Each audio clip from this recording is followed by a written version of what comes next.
अग्निज्योतिर्ह शुक्लः अग्निज्योतिर्ह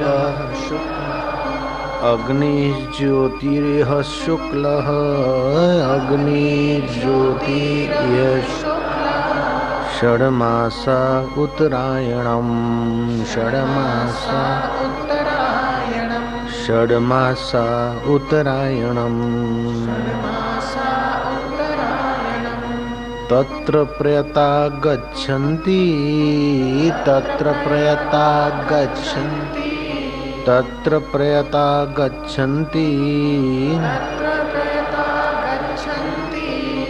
ब्रह्म ब्रह्मविदो जनाः ब्रह्म ब्रह्मविदो जनाः। जिस मार्ग में प्रकाश रूप अग्नि का अधिपति देवता, दिन का अधिपति देवता, शुक्ल पक्ष का अधिपति देवता और 6 महीने वाला उत्तरायण का अधिपति देवता है, उस मार्ग में शरीर छोड़ने वाले जाते हैं तो वे ब्रह्मवेत्ता पुरुष पहले ब्रह्मलोक की प्राप्ति करते हैं और ब्रह्मा के लोक में तब तक रहते हैं जब तक ब्रह्मा जी की ये सृष्टि है। ब्रह्मा जी महानिर्वाण को पाते हैं तब वे लोग ब्रह्म परमात्मा में विलय होते हैं। एक धूमिल मार्ग है, दूसरा प्रकाश मार्ग है। सूर्य की 12 राशि मानी गई है। इसमें हर महीने एक राशि होती है। इसमें मुख्य 2 राशियां बड़ी महत्वपूर्ण है, एक मकर राशि, दूसरी कर्क राशि। मकर राशि को मकर संक्रांति बोलते हैं, सम्यक क्रांति। उत्तरायण का दिन देवता का सुबह प्रभात उत्तरायण के दिन से मानी जाती है। हमारे 6 महीने बीतते तो देवता की एक रात बीतते, हमारे 6 महीने बीतते तो देवता का एक दिन होता है। कहते हैं कि इस दिन से शुभ कर्म विशेष रूप से किए जाते हैं, मुहूर्त बहुरत शुरू होते हैं। और आज के दिन दिया हुआ अर्घ्य और किया हुआ होम हवन जप ध्यान और दान पुण्य विशेष फलदायी माना जाता है। दुर्वासा ऋषि कृपि के यहाँ आए और कृपि बड़ी उदास थी। अपनी एक लंगड़ी गाय के दूध से दुर्वासा का स्वागत किया। वो दूध का इधर उधर उपयोग करके जीविका चलाती थी। आज अतिथि सत्कार में वो दूध लगा दिया। अतिथि सत्कार करते हुए कृपि इतनी उदास क्यों? दुर्वासा ने पूछ ही लिया। उसने कहा, आप जैसे संत आए फिर भी मैं विशेष सेवा नहीं कर पाई और मेरे पास केवल एक ही आय का साधन है, ये लंगड़ी गाय। द्रोणाचार्य इतने बड़े भारी विद्वान धनुर्विद्या के, फिर भी ये स्थिति। कृपि पर्व का दिन है, आज जो भी आए हो उसको और भी सत्कर्म में ही लगा दे। वो सत्कर्म अनंत गुना होकर आया और धृतराष्ट्र के अंतःकरण में प्रेरणा किया और बहुत सारी गाय और बहुत सारा धन ऋषिवर को प्राप्त हुआ। कुछ ऐसे दिन होते हैं, कुछ ऐसी घड़ियां होती, कुछ ऐसे पर्व होते हैं जिन पर्वों पर शुभ कर्म की विशेषता मानी जाती है। कुछ ऐसा समय होता है जिस समय वो चीज का ज्यादा महत्व होता है। जैसे उषा पान है, सूर्योदय से पहले पानी पीते तो बड़ा महत्वपूर्ण है स्वास्थ्य के लिए। और खूब भूख लगती और पानी पीते तो विष हो जाता है दोपहर को। अजीर्ण में पानी औषध हो जाता है। ऐसे पर्वों का अपने आप में महत्व है। भीष्म पितामह इसी पर्व के इंतजार में 52 दिन सरसैया पर पड़े। श्री कृष्ण युधिष्ठिर को कहते हैं कि ज्ञान में, तप में, राजधर्म में, स्त्री धर्म में, दान धर्म में लौकिक धर्म में और अलौकिक धर्म में इनकी बराबरी का विद्वान धरती पर कोई नहीं है। युधिष्ठिर, तुम्हें उनके चरणों में चलना चाहिए ज्ञान लेने को। जैसे यक्षों के बीच कुबेर शोभायमान होता है, ऐसे पांडवों के बीच युधिष्ठिर शोभायमान हुए होते रथ पर भीष्म के तरफ चले। रास्ते में कई देव ऋषि, कई राज ऋषि, कई ब्रह्म ऋषि, कई जति, कई जोगी, कई तपस्वी अपने शिष्यों के साथ पितामह की सरसैया की तरफ जा रहे थे, क्योंकि अब एक आध दिन में उत्तरायण का दिन आने वाला है। पितामह शरीर त्याग देंगे। पितामह ने देश काल को जानने की कला जानने वाले ने ऋषि मुनियों को यथा योग्य वाणी के द्वारा और नेत्रों के द्वारा सम्मानित किया। श्री कृष्ण को कहा, आप तो हृदय में ही बैठो, मेरी पलकों में ही बैठो। श्री कृष्ण ने कहा कि युधिष्ठिर को उपदेश दो। मैं उपदेश तो दूंगा, लेकिन केशव मेरे प्रश्नों का उत्तर दो। केशव ने प्रश्नों का उत्तर दिया। राजधर्म, स्त्री धर्म, दान धर्म, पर्व आदि महाभारत में भरे पड़े हैं। पितामह ने उपदेश दिया युधिष्ठिर को, कुछ भी न हो तो कम से कम व्रत करके, संयम करके अपना कल्याण किया जा सकता है। व्रत धर्म का भी महत्व बताया, दान धर्म का भी महत्व बताया, और पर्व के दिन दान की महिमा विशेष मानी गई ये भी बताया।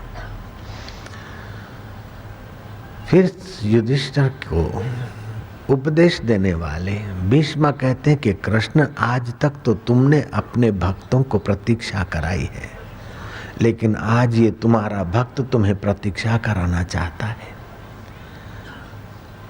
तस्मात् कारुण्य भावेन हे केशव, करुणा करके तुम तब तक खड़े रहना जब तक मैं महाप्रयाण नहीं करता। उदास होकर नहीं, गंभीर होकर नहीं, मंद मंद मुस्कुराते हुए पीतांबर फरकता रहे और निगाह मेरे तरफ रहे और स्मित बरसता रहे। केशव, आज तुम तो प्राणी मात्र के आत्मा हो, मेरा निज स्वरूप हो, लेकिन आज साकार रूप में भी आप यहीं रहेंगे जब तक मैं इस शरीर से अपने प्राण महाप्राण में नहीं मिलाता, अपना जीव ब्रह्मलोक तक नहीं ले जाता, तब तक तुम्हें यहीं खड़ा रहना होगा। कैसा है भक्त का प्यार। हे केशव, मेरा तुम्हें प्रणाम है। भीष्म कहते, हे वसुदेव, देवकी नंदन, नंद गोप कुमार, हे राधिका रमण, हे गोपी रमण, मेरा तुम्हें प्रणाम है। ऐसे तो तुम प्राणी मात्र के आत्मा हो और अव्यक्त अकाल पर ब्रह्म परमात्मा हो, लेकिन जीवों के उद्धार के लिए तुम साकार होकर आते हो। यशोदा माँ ने आपको उखली से बांधा था, वो बात भी मुझे स्मरण है, और मक्खन चोर कंपनी बनाकर आप ग्वाल गोपों को पुष्ट करते थे, ये भी मुझे पता है। हंसते हंसते कंस को स्वधाम भेजने वाले, आज मैं आपके धाम में पहुंच रहा हूं, मेरा आपको प्रणाम है। जो लोग कॉन्वेंट स्कूल में पढ़े हैं, परदेसी बाबुओं के चक्कर में आते, वे लोग कान खोल के सुन ले। 125 वर्ष का बाल ब्रह्मचारी मरते समय कृष्ण का ध्यान कर रहा है और कह रहा है, राधा रमण, गोपी रमण, मेरा तुमको प्रणाम है। जो लोग कृष्ण को मानते हैं कि ये कामी थे या सेक्सी थे, उनको कान की मैल निकलवा के फिर सुन लेना चाहिए कि बाल ब्रह्मचारी भीष्म पितामह, गंगा पुत्र, अष्ट वसुओं में का एक वसु मनुष्य तन में और प्रार्थना कर रहा है कि जब तक मेरा महाप्रयाण नहीं होता तब तक तुम यहाँ खड़े रहिए। क्या मरते समय कोई ब्रह्मचारी कामी आदमी का ध्यान करेगा? और वो ब्रह्मचारी अखबार पढ़कर ब्रह्मचारी नहीं हुआ था, नावल पढ़कर ब्रह्मचारी नहीं हुआ था, वेद वेदांग उपनिषद और सत्य शास्त्रों का आश्रय लेकर ब्रह्म में विचरने वाला ब्रह्मचारी था।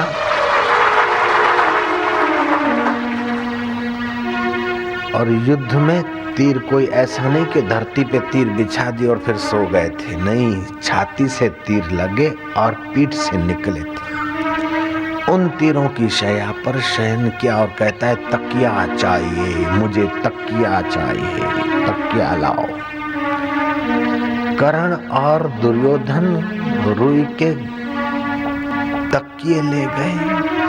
कहता है नहीं नहीं, वीर अर्जुन को बुलाओ, वो मुझे बाणों का तकिया दे। राजचंद्र ने ठीक कहा है, देह चता जेनी दशा वर्ते देहातीत, ते ज्ञानी ना चरण मा हो वंदन अगणित।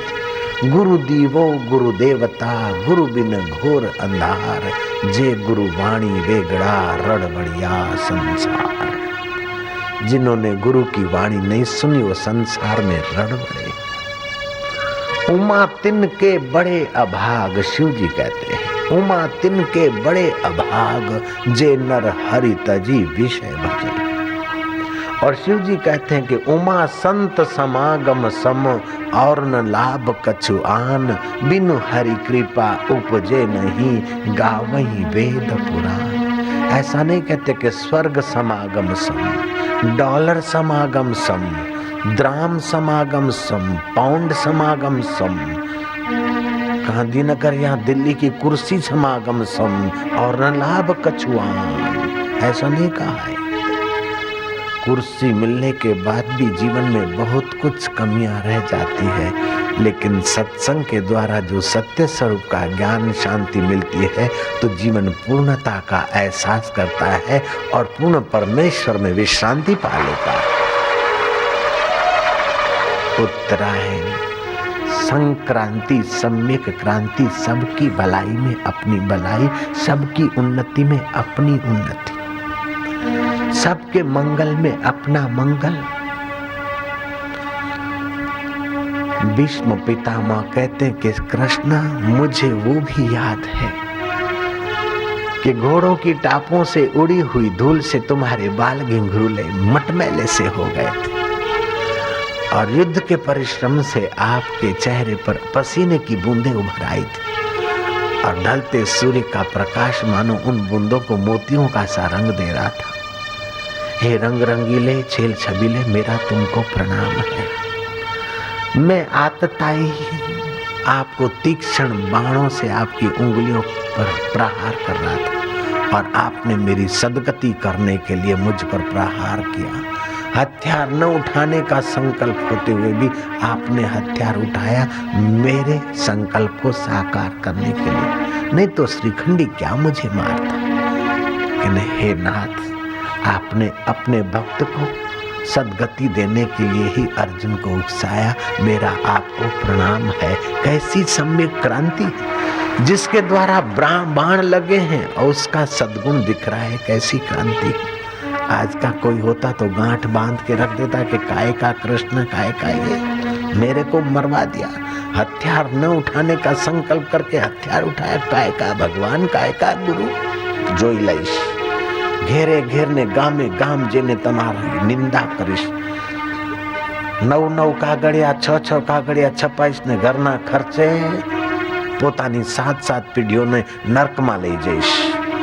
આજનો શિષ્ય હોય તો આવું કરે કદાચ, પણ એ સત શિષ્ય ના ગણાય, તામસી શિષ્ય ગણાય। સાત્વિક शिष्य, राजसी शिष्य ने तामसी शिष्य।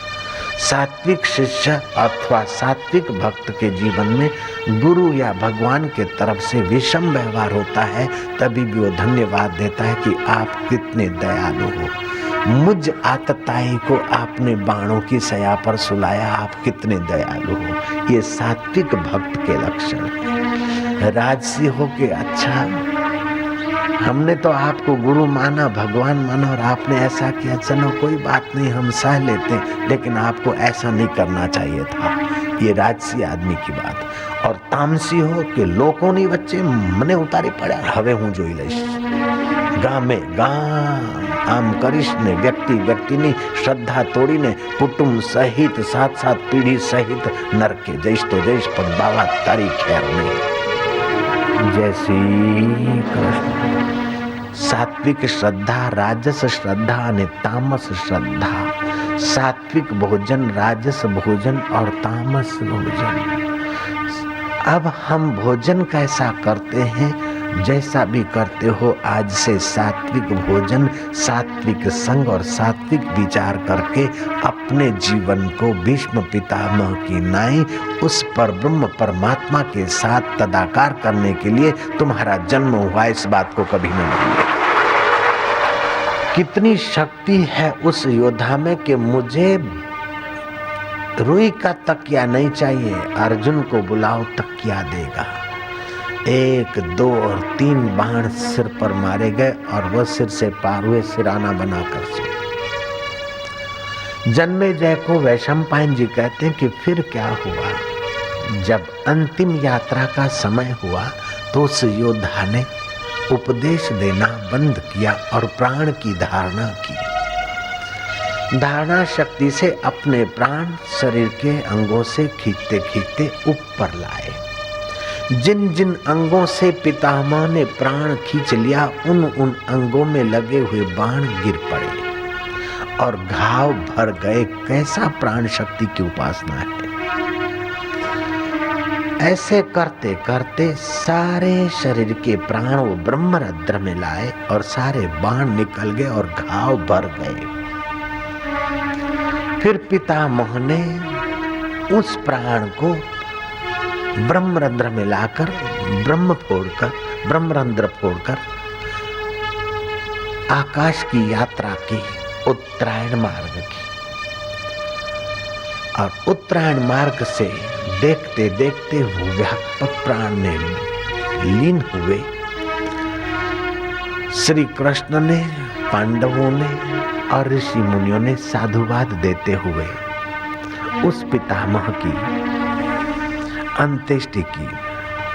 भीम और अर्जुन ने चंवर डुलाते हुए उनकी सेवा की और नकुल और सहदेव ने पितामह के सिर को पगड़ी पहराई. एक भी पुत्र नहीं, फिर भी कई पुत्र उनकी सेवा में लगे. इनके पास स्वभाव बल का ही धन था, इसलिए सब सेवा में लगे. कई राजे अपना यश करने के लिए कई तिगड़मबाजी करते. उन राजाओं का यश नहीं, लेकिन पितामह का यश तो उत्तरायण के दिन लाखों लोग गाते हैं और हजारों साधु उसका वर्णन करते हैं, क्योंकि ये स्वभाव बल है. स्त्रियां ने ताड़ के पंखे लेकर उनके शव को पंखा हाँकने की सेवा छून ली. पितामह की कोई ऑफिशियली बहू नहीं थी, फिर भी बिन बुलाए कई बहुएं सेवा में लग गई. ये स्वभाव बल तो नहीं और क्या है. आकाशचारी देवताओं ने पुष्पों की, सुगंधित पुष्पों की वृष्टि की और श्री कृष्ण उनकी अंत्येष्टि के कार्यक्रम में हाजिर रहे. कैसा है स्वभाव बल! कितना जादू है स्वभाव बल में. धन बल, सत्ता बल, शरीर बल, ये तो शायद आप के पास कम भी हो, न भी कोई प्राप्त कर सके, लेकिन स्वभाव बल तो आप अपने आप में पैदा कर सकते. महाराज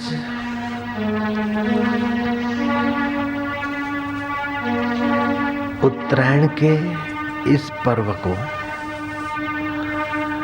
तिल गुड़ ले दे के, तिल मालिश करके, जल में तिलों का तेल डालकर, तिलों के तेल का दिया जलाकर, तिल खिचड़ी का खाना खिलाना करके उत्सव मनाया जाता है. कहते हैं कि यशोदा माँ ने दिव्य संतान की प्राप्ति अर्थ उत्तरायण का व्रत रखा था. और तैत्तरीय उपनिषद में आया है कि जिस उत्तरायण, जिस सूर्य का